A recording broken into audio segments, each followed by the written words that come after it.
एपिस्टेन file हे नाव आपण गेल्या कित्येक दिवसांपासून ऐकतो आहे. स्पेशली डिसेंबर महिन्यापासून, जेव्हापासून ह्या फाईल्स एक एक पेपर, एक एक व्हिडिओ, एक एक फुटेज जेव्हा बाहेर येतात, त्यावेळेला ह्या एपिस्टेन फाईल्सची गंभीरता सगळ्यांच्या लक्षात येते. आणि आता जेव्हा सोशल मीडियावरती त्यातले व्हिडिओज जेव्हा व्हायरल होत आहेत, ते बघून अंगावरती काटा उभा राहतो. म्हणजे एपिस्टेन जो होता तो इतका खतरनाक, म्हणजे मानवी तस्करी, लहान मुलींचा गैरवापर, आणि याच्यामध्ये जगभरातले विख्यात अशी लोक यामध्ये अडकलेली आहेत. ते तिकडे जात होते, त्यांचे संबंध होते, इथपर्यंत ठीक आहे. पण आता थेट ही गोष्ट आली आहे आपल्या देशाशी संबंधित.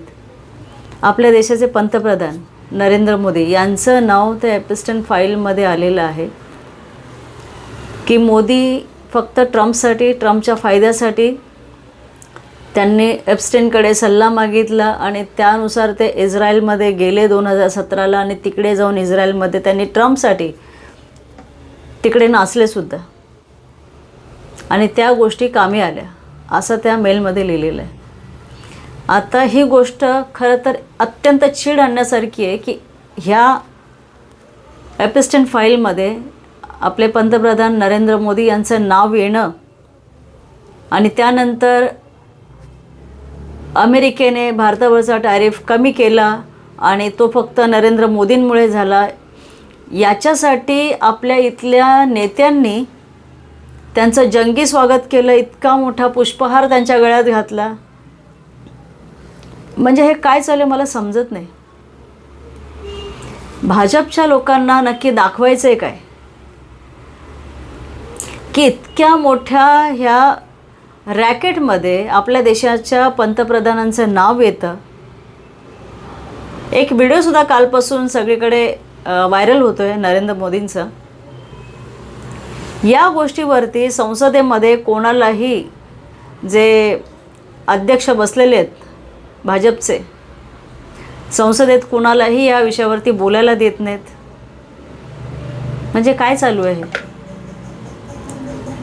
आपला देश, हिंदू धर्म, संस्कृती, कल्चर ह्या विषयावरती भाजप, RSS इतकी बोलते आणि ते बोलत असताना जेव्हा देशाचा पंतप्रधानाचं नाव अशा एका रॅकेटच्या फाईलमध्ये जेव्हा सापडतं आणि आढळतं, त्यावरती कोणच काय बोलताना दिसत नाही. सगळ्यांची चुप्पी आहे.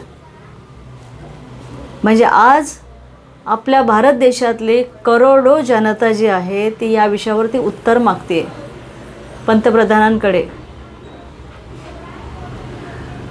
की हे नाव आहे तर का आहे. मोदी इस्रायलमध्ये गेले होते तर ते कशासाठी गेले होते? ते खरंच तिकडे ट्रम्पसाठी नाचले होते का? म्हणजे हा इतका मोठा मुद्दा आहे, ह्याला हे हारतुरे घालून स्वागत करतायत. म्हणजे काय तुम्हाला असं वाटतं की तुम्ही झाकताय म्हणून तो विषय झाकतोय का? तुम्ही जरी हार वगैरे घालून मोदीजींचं स्वागत करत असाल ना, तरी संपूर्ण जगामध्ये देशाच्या पंतप्रधानाचं नाव वरच्या लेवलला चाललेलं आहे. आपल्या देशाची बदनामी होते. याचं उत्तर कोण देणार आहे का? भारतीय जनता पक्षाचे नेते. आणि आजही वरपासून खालपर्यंत भाजपचे जेवढे कार्यकर्ते, जेवढे नेते, वरिष्ठ नेते, RSS वाले, ज्या प्रकारे तुमच्या घोषणा वगैरे आहेत ना, खरंच तुम्हाला लाज वाटली पाहिजे की तुमच्या पक्षातला वरिष्ठ कार्यकर्ता, वरिष्ठ नेता आणि देशाचा पंतप्रधान ह्या एपिस्टेन फाईलमध्ये त्यांचं नाव आलं आहे. खरं तर तुमची मान शर्मेने खाली जायला पाहिजे. तुम्ही कोणाला तोंड दाखवायच्या लायक नसले पाहिजे. कारण त्या एपिस्टेन फाईलमध्ये ज्या प्रकारे लहान मुलींचा ज्या प्रकारे गैरवापर केला, आणि इतकंच नाही तर त्या लहान मुलींचं मटण करूनसुद्धा खाल्लेलं आहे सगळ्यांनी. म्हणजे इतका अमानुषपणा, इतका अमानवीपणा, इतका क्रूरतेचा कळस असलेला एपिस्टेनच्या आयलंडवरती किंवा एपिस्टेनशी त्यांनी एखाद्या विषयावरती सल्ला घेणं आपल्या देशाच्या पंतप्रधानाने. कारण 2017ला मोदीजी देशाचे पंतप्रधान होते. यांना इतकी काय गरज पडली की त्यांनी त्याच्याकडे सल्ला मागितला आणि ट्रम्पसाठी म्हणून इस्रायलला जाऊन ते नाचले. देशाचा पंतप्रधान ट्रम्पसाठी नाचतो भारत देशाचा पंतप्रधान. आता भारतीय जनता पक्षाच्या लोकांनी उत्तर द्यावं यावरती की फक्त नेहरूने काय केलं, नेहरूने काय केलं हे फक्त बोलत राहणार आहे तुम्ही. आज देश आपला, देशाचा अपमान होतो सगळ्या जगामध्ये. आता तरी नरेंद्र मोदीजींनी प्रेस कॉन्फरन्स घ्यावी आणि हा विषय क्लिअर करावा. आहे उत्तर. मन की बात, जन की बात सगळ्या बात करता येतात ना तुम्हाला. मग या विषयावरती मौन सोडा. तुमचा जो व्हिडिओ कालपासून व्हायरल होतो आहे ना सोशल मीडियावरती, त्याच्यावरती पण उत्तर द्या. काय आहे, काही लोक जसे दिसतात तसे नसतात. लोकांनी जे धर्माची पट्टी डोळ्यावरती लावलेली आहे ना ती काढावी आणि ह्या भारतीय जनता पक्षाच्या ह्या नेत्यांना ओळखावं ज्यांची प्रत्येकाची गुन्हेगारी पार्श्वभूमी आहे. आणि अशा लोकांना तुम्ही डोक्यावरती घेऊन बसलेले आहेत. मोदी आहे तो मुमकिन आहे. खरंच मोदी आहे म्हणून हे मुमकिन झालं. मोदी आहेत पंतप्रधान म्हणून एपिस्टन फाईलमध्ये त्यांचं नाव आलं. हे सगळं मोदी आहे म्हणून शक्य झालेलं आहे. या ठिकाणी दुसरा कोण पंतप्रधान असता तर हे शक्य झालं नसतं. देशाची गरिमा, देशाची प्रतिष्ठा आत्तापर्यंत जेवढे पंतप्रधान झाले सगळ्यांनी राखलेली. अटल बिहारी वाजपेयीसुद्धा तुमच्याच पक्षाचे होते, भारतीय जनता पक्षाचेच पंतप्रधान होऊन गेलेले आहेत. आणि आता हे नरेंद्र मोदी हे भारतीय जनता पक्षाचे पंतप्रधान. बघा देशाला कुठे नेऊन सोडलेलं आहे.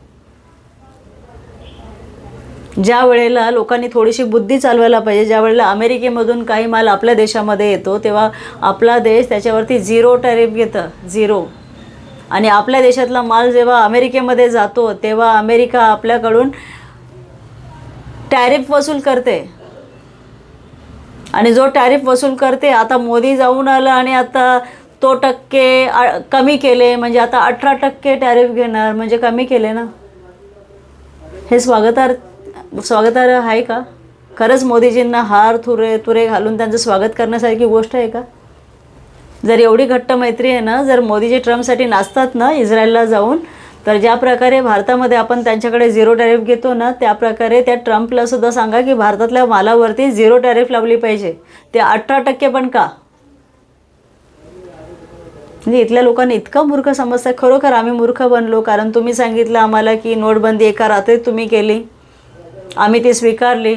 बरेच लोकांचे उन्हाने हायड्रेशनमुळे मृत्यू झालेला आहे या नोटबंदीमुळे. खरं तर तुमच्यावरती मनुष्यवधाचा गुन्हा दाखल व्हायला पाहिजे.